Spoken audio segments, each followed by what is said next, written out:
Prajamata news channel ಅನ್ನು subscribe ಮಾಡಿ, like ಮಾಡಿ, ಶೇರ್ ಮಾಡಿ, ಕಮೆಂಟ್ ಮಾಡಿ. ಪ್ರಸನ್ನ ಖಂಡ್ರೆಯವರ ಹುಟ್ಟುಹಬ್ಬ ಬಹು ಸರಳ ರೀತಿಯಲ್ಲಿ ವಿಜೃಂಭಣೆಯಿಂದ ಆಚರಿಸಿದರು. ಬಾಲ್ಕಿ ಕ್ಷೇತ್ರದ ಭಾರತೀಯ ಜನತಾ ಪಕ್ಷದ ಯುವ ಮುಖಂಡರಾದ ಶ್ರೀ ಪ್ರಸನ್ನ ಖಂಡ್ರೆಯವರ ಹುಟ್ಟುಹಬ್ಬದ ಪ್ರಯುಕ್ತ ಇಂದು ಅರ್ಥಪೂರ್ಣ ಹಾಗೂ ಸೇವಾಭಾವದಿಂದ ಕೂಡಿದ ಕಾರ್ಯಕ್ರಮವೊಂದು ನಡೆಯಿತು.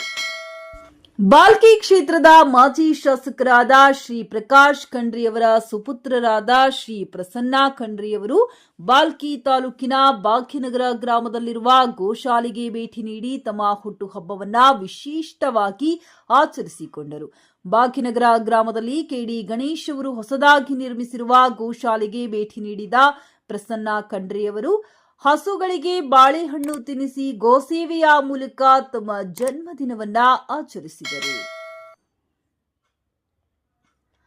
ಗೋಗಳ ಪಾಲನೆ ಪೋಷಣೆಗೆ ಶ್ರಮಿಸುತ್ತಿರುವ ಕೆಡಿ ಗಣೇಶ್ ಅವರ ಸೇವೆಯನ್ನ ಪ್ರಶಂಸಿಸಿ ಸಂತಸ ವ್ಯಕ್ತಪಡಿಸಿದರು. ಬಾಲ್ಕಿ ನಗರದಲ್ಲಿರುವ ಪ್ರಸನ್ನ ಖಂಡ್ರೆಯವರ ನಿವಾಸಕ್ಕೆ ಅನೇಕ ಯುವಕರು, ಬಿಜೆಪಿ ಕಾರ್ಯಕರ್ತರು, ಅಭಿಮಾನಿಗಳು ಹಾಗೂ ಸಾರ್ವಜನಿಕರು ಆಗಮಿಸಿ ಅವರಿಗೆ ಹುಟ್ಟುಹಬ್ಬದ ಶುಭಾಶಯಗಳನ್ನ ಕೋರಿದರು. ಭಾಗ್ಯನಗರ ಗ್ರಾಮದಲ್ಲಿ ಕೆಡಿ ಗಣೇಶ್ ಅವರ ಮನೆಯಲ್ಲಿ ಕೆಡಿ ಗಣೇಶ್ ಕುಟುಂಬ ಹಾಗೂ ಗ್ರಾಮಸ್ಥರ ವತಿಯಿಂದ ಶ್ರೀ ಪ್ರಸನ್ನ ಖಂಡ್ರೆ ಅವರಿಗೆ ಹೂಮಾಲೆ ಹಾಗೂ ಶಾಲು ಹೊದಿಸಿ ಭವ್ಯ ಸನ್ಮಾನ ಮಾಡಲಾಯಿತು. ಈ ವೇಳೆ ಮಾಧ್ಯಮದೊಂದಿಗೆ ಮಾತನಾಡಿದ ಶ್ರೀ ಪ್ರಸನ್ನ ಖಂಡ್ರೆಯವರು, ಈ ಬಾರಿ ನನ್ನ ಹುಟ್ಟುಹಬ್ಬವನ್ನು ಆಚರಿಸಿಕೊಳ್ಳಬಾರದು ಎಂದು ನಾನು ಮನಸ್ಸಿನಲ್ಲಿ ನಿರ್ಧರಿಸಿದ್ದೆ. ರಾಜ್ಯದ ಅನೇಕ ಜಿಲ್ಲೆಗಳಲ್ಲಿ ರೈತರು ಮಳೆಯ ಹಾನಿಯಿಂದ ಸಂಕಷ್ಟದಲ್ಲಿದ್ದಾರೆ. ಇಂತಹ ಸಂದರ್ಭದಲ್ಲಿ ಸಂಭ್ರಮಾಚರಣೆ ಬೇಡವೆಂದುಕೊಂಡಿದ್ದೆ. ಆದರೆ ಅಭಿಮಾನಿಗಳು ಹಾಗೂ ಕಾರ್ಯಕರ್ತರು ದೊಡ್ಡ ಮಟ್ಟದಲ್ಲಿ ಇಲ್ಲದಿದ್ದರೂ ನಿಮ್ಮನ್ನ ಸನ್ಮಾನಿಸಿ ಶುಭಾಶಯ ಕೋರುತ್ತೇವೆ ಎಂದು ಹೇಳಿ ಈ ಕಾರ್ಯಕ್ರಮವನ್ನ ಆಯೋಜಿಸಿದ್ದಾರೆ. ಗೋಸೇವೆ ಮಾಡುತ್ತಿರುವ ಈ ಗೋಶಾಲೆಗೆ ಭೇಟಿ ನೀಡಿದ ಸಂತೋಷ ನನಗೆ ಅಪಾರವಾಗಿದೆ ಎಂದು ಹೇಳಿದರು. ಅವರು ಈ ಸಂದರ್ಭದಲ್ಲಿ ರೈತರ ಸಂಕಷ್ಟ, ಗೋ ಸಂರಕ್ಷಣೆ ಹಾಗೂ ಗೋಮಾತೆಯ ಮಹತ್ವದ ಕುರಿತು ತಮ್ಮ ಅಭಿಪ್ರಾಯವನ್ನ ವ್ಯಕ್ತಪಡಿಸಿದರು. ಈ ಕಾರ್ಯಕ್ರಮದಲ್ಲಿ ಬಿಜೆಪಿ ಮಂಡಲಾಧ್ಯಕ್ಷ ವೀರಣ್ಣ ಕಾರಬಾರಿ, ಜಗದೀಶ್ ಬೋರಿ, ಸಂಜು ಸಿಂಧೆ ಸಹಿತ ಪಕ್ಷದ ಮುಖಂಡರು, ಕಾರ್ಯಕರ್ತರು ಹಾಗೂ ಅಭಿಮಾನಿಗಳು ಹೆಚ್ಚಿನ ಸಂಖ್ಯೆಯಲ್ಲಿ ಉಪಸ್ಥಿತರಿದ್ದರು. ಗೋಸೇವೆಯ ಮೂಲಕ ಸರಳತೆ ಮತ್ತು ಸಾಮಾಜಿಕ ಕಾಳಜಿಯನ್ನು ಪ್ರದರ್ಶಿಸಿದ ಶ್ರೀ ಪ್ರಸನ್ನ ಖಂಡ್ರೆಯವರ ಹುಟ್ಟುಹಬ್ಬದ ಕ್ಷೇತ್ರದಲ್ಲಿ ವಿಶೇಷ ಗಮನ ಸೆಳೆದಿದೆ. ವರದಿ ಸತೀಶ್ ಕುಮಾರ್, ಕಲಾ, ಬೀದರ್.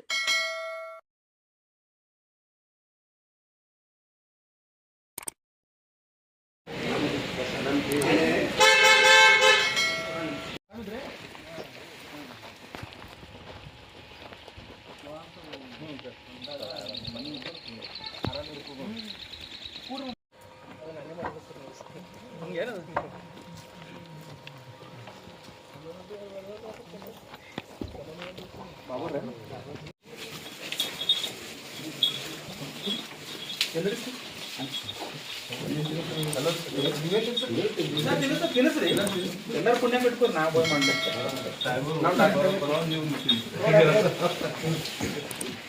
ಗೋ ಮಾತಾ ಕಿ ಜೈ, ಗೋ ಮಾತಾ ಕಿ ಜೈ.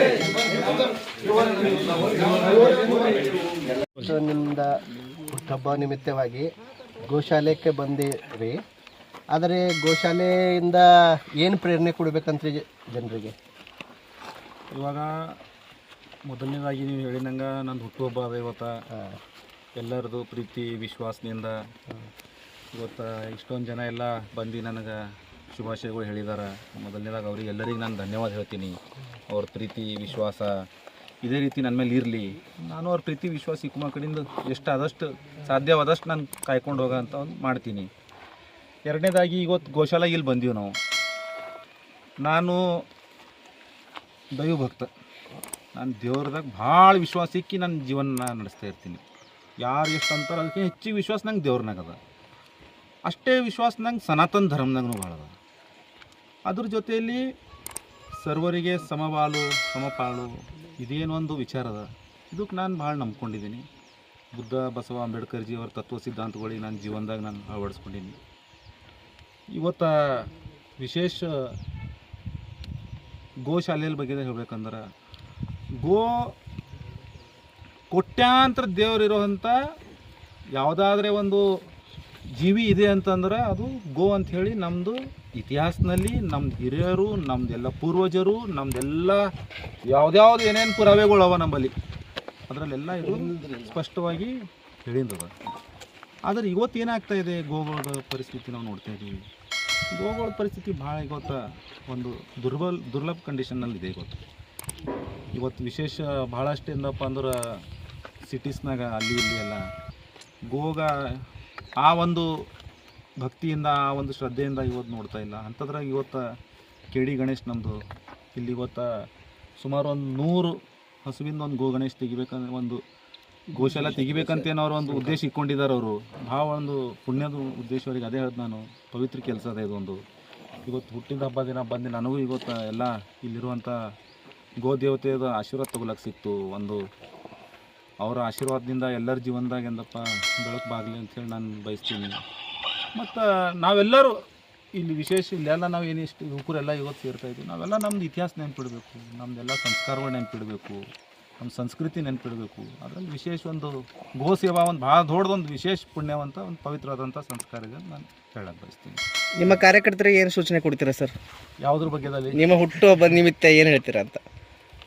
ನನ್ನ ಕಾರ್ಯಕರ್ತರೀಗ ಈಗ ನಮ್ಮದು BJPನಲ್ಲಿ ಏನು ಕಾರ್ಯಕರ್ತರು ಇದಾರಲ್ಲ, ಬೇರೆ ಪಕ್ಷದ ಕಾರ್ಯಕರ್ತರ ಥರ ಇಲ್ಲ. ಇವ್ರಿಗೆ ನಾವು ಏನೂ ಧೈರ್ಯ ತುಂಬಬೇಕಾಗಿಲ್ಲಕ, ಇವ್ರು ಆಲ್ರೆಡಿ ಧೈರ್ಯ ತುಂಬ್ಕೊಂಡು ಇವ್ರು BJP ಪಕ್ಷದಾಗ ಬಂದು ಕೆಲಸ ಮಾಡ್ತಾರೆ. ವಿಶೇಷ ನಮ್ಮ ಕರ್ನಾಟಕ ಭಾಲ್ಕಿನಲ್ಲಂತೂ ನಮ್ಗಿನ್ನ ಹೆಚ್ಚಿಗೆ ಒಂದು ಹೆಜ್ಜೆ ಮುಂದೆ ನಮ್ಮ ಕಾರ್ಯಕರ್ತರು ಇರ್ತಾರೆ ಎಲ್ಲದರಲ್ಲಿ. ಹಾಗಾಗಿ ನಾನು ಯಾವಾಗಲೂ ಹೇಳ್ತಾ ಇರ್ತೀನಿ, ನಮ್ಮ ತಂದೆಯವರು ಅದೇ ಹೇಳ್ತಾ ಇರ್ತಾರೆ, ನೀವು ಯಾವ ಉದ್ದೇಶದಿಂದ, ನೀವೇನೊಂದು ಉಲ್ಲಾಸದಿಂದ, ಜೋಶ್ನಿಂದ ಇಷ್ಟೊಂದು ವರ್ಷದಿಂದ ಭಾರತೀಯ ಜನತಾ ಪಕ್ಷಕ್ಕೆ ಸಲುವಾಗಿ ಕೆಲಸ ಮಾಡ್ತಾಯಿದ್ರಿ, ಅದು ಪ್ರತಿಫಲ ಸಿಕ್ಕೇ ಸಿಗ್ತದೆ ಒಂದಿಲ್ಲ ಒಂದಿನ. ನಾವು ಜನರ ಮಧ್ಯದಲ್ಲಿ ಇದ್ದು ಜನರದು ಸುಖ ದುಃಖ ಬಗ್ಗೆದಾಗ ನಾವು ಅವ್ರ ಮಧ್ಯದಲ್ಲಿ ಹೋಗಿ, ಸರ್ಕಾರದಿಂದಪ್ಪ ಅಂದ್ರೆ ಕೇಂದ್ರ ಸರ್ಕಾರನಾಗ ಒಂದು ಒಳ್ಳೆ ನಮ್ಮದು ನರೇಂದ್ರ ಮೋದಿಜಿಯವ್ರ ಸರ್ಕಾರ ಇದೆ, ಅವ್ರದ್ದು ಅನೇಕ ಎಂದಪ್ಪ ಸೌಲಭ್ಯಗಳು ನಾವು ಇವತ್ತು ಜನರಿಗೆ ತಲುಪಿಸ್ಬೇಕಾಗ್ಯದ. ಮತ್ತು ಯಾವಾಗೂ ನಾವಂತೂ ಕಾರ್ಯಕರ್ತರ ಜೊತೆಲಿ ಇದ್ದೇ ಇದ್ದೀವಿ, ಹಗಲು ರಾತ್ರಿ ಯಾವಾಗ ಏನಿದ್ರು ಅವ್ರ ಜೊತೆ ಇದ್ದೇ ಇರ್ತೀವಿ. ಇದೇ ರೀತಿ ಮುಂದೆ ನುಗ್ಗಬೇಕು ಅಂತ ನಾನು ಎಲ್ಲ ನನ್ನ ಕಾರ್ಯಕರ್ತರು ಮನವಿ ಮಾಡ್ತೀನಿ.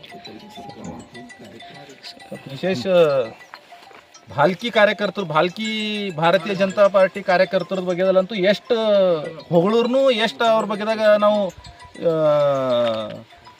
ಏನಂತಾರೆ ಅವ್ರ ಧೈರ್ಯದ ಬಗ್ಗೆದಾಗ ನಾವು ಎಷ್ಟು ಪ್ರಶಂಸೆ ಮಾಡಿದ್ರು ಕಡಿಮೆ ಅದ. ಯಾಕಂದ್ರೆ 20 ವರ್ಷದಿಂದ ಇವತ್ತು ನಾವು ನೋಡ್ತಾ ಇದ್ದೀವಿ ಭಾಲ್ಕಿನಲ್ಲಿ ಭಾರತೀಯ ಜನತಾ ಪಕ್ಷಕ್ಕೆ ಅಧಿಕಾರ ಇಲ್ಲ.